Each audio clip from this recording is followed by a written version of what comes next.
Hello, DelusionDispeller back again. I'm going to begin our study in setting boundaries. First of all, what is a boundary? A boundary, in short, is something to denote where you begin and end and where another person begins and ends. It's important to know this. That way you cannot infringe on other people's space and they won't infringe on yours.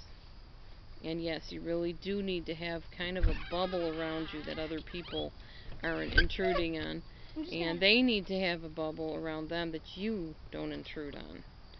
So, the first part of that we're going to talk about is physical boundaries, because there's different types of boundaries. What are some physical boundaries? Well, we have them in society, such as stop signs.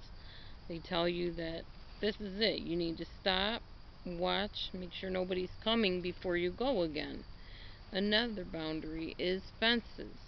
Fences keep people out and keep the homeowners in. How about a police car? That's a type of a boundary. If you see a police car, sorry, there was a bug on me. If you see a police car, you usually slow down in preparation to stop.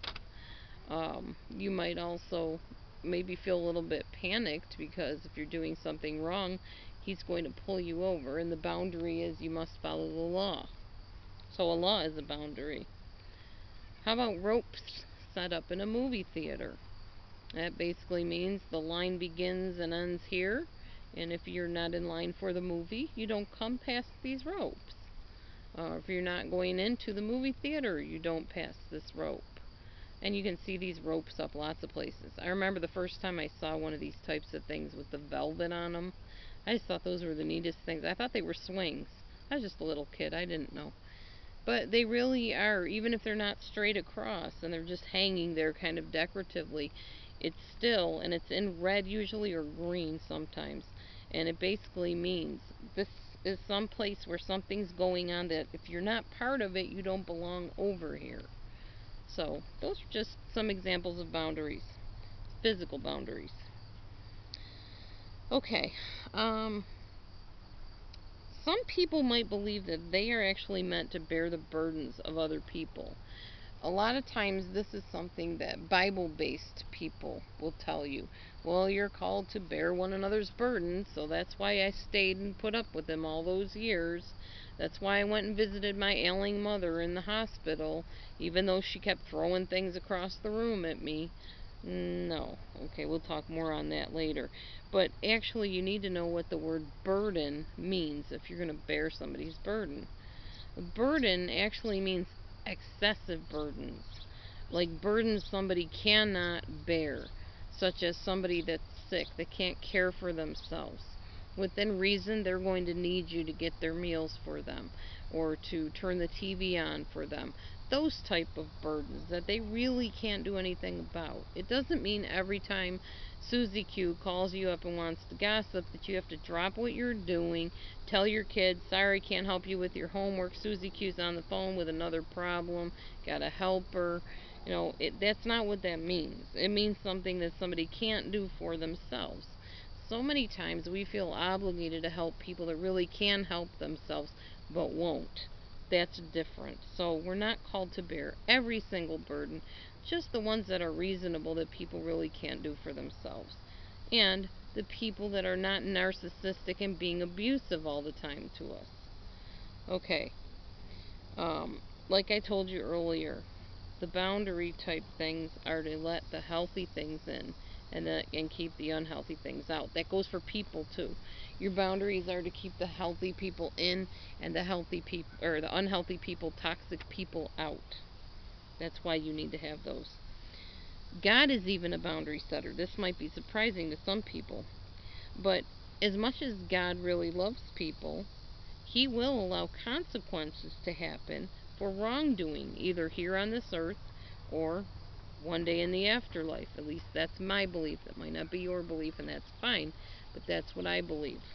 God sets boundaries. He says, if you do this, this will happen.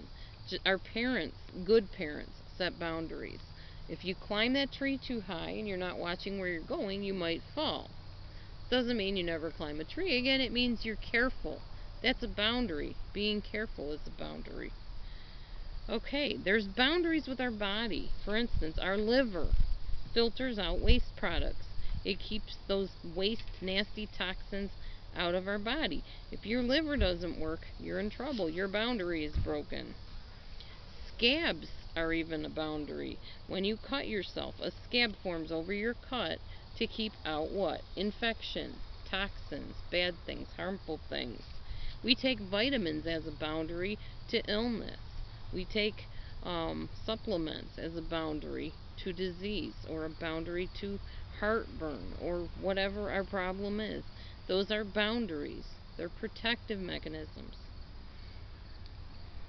Okay, there can be boundaries of verbal variety, such as you might say to a toxic person, I will not stay here while you sit there and yell at me. I will not be mistreated. I will not be condemned. I will not be the brunt of your nasty little jokes. I will not allow you to treat me that way. That's a verbal boundary, saying that, if it's safe. Also, another type of boundary might be no contact with a toxic person, or maybe less contact than you were used to having, or supervised contact. You also see this in like custody cases.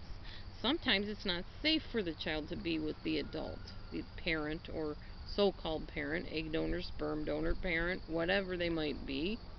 It might not be safe for that child to be there.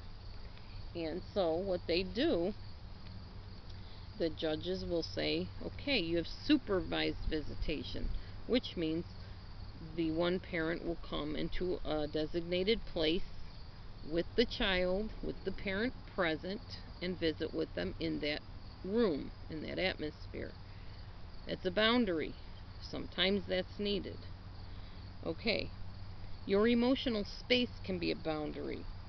Sometimes we need time to regroup, to recenter, or even a timeout. Stay tuned. I'm going to be talking a little bit more.